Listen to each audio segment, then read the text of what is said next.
Marcus Williams owns up to costly mistake on Saints last-second lapse versus Vikings. Minneapolis, New Orleans Saints safety Marcus Williams made the biggest play of his young NFL career when he intercepted Case Keenum in the fourth quarter of Sunday's divisional playoff game. No one will remember it. The moment that will define his day, and his rookie year, came on the final play of the game.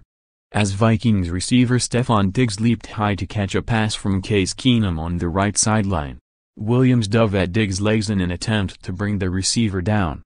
Instead, he whiffed, and his dive took teammate Ken Crawley out as well.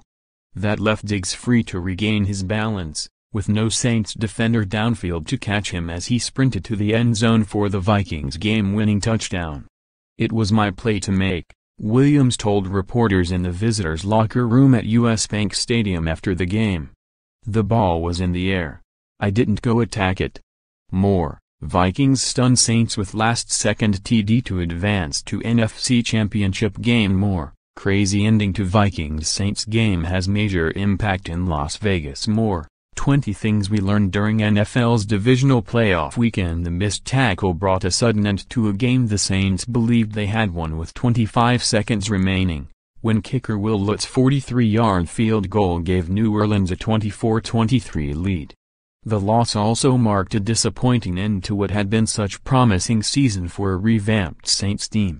It will sting a bit, especially as this season goes on over the next couple of weeks, feeling like it could be us. "It should be us," quarterback Drew Brees said.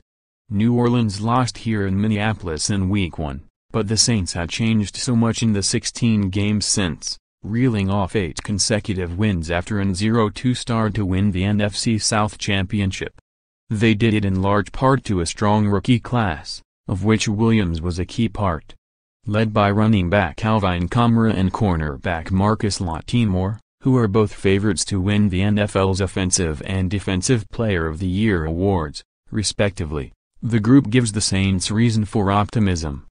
But the Saints face some big questions in the coming months, starting with Brees, who turns 39 on Monday and is set to become a free agent. While he has repeatedly said he wants to remain with the Saints, Brees and the team will have to figure out whether they can strike the right deal to make that happen or if the future Hall of Famer might finish his career elsewhere. "I'm more towards the end of my career than I am the beginning, and I know that," Brees said.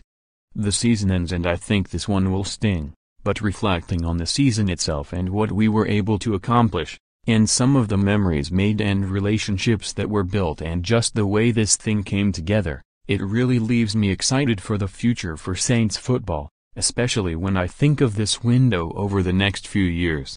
The Saints went through an offensive evolution this year, with the balance tilted more toward running backs Kamara and Mark Ingram.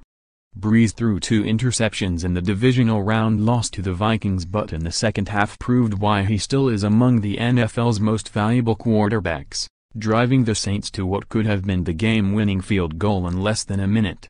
Follow Lindsey H. Jones on Twitter @BylineJones. Photos, best of NFL divisional round.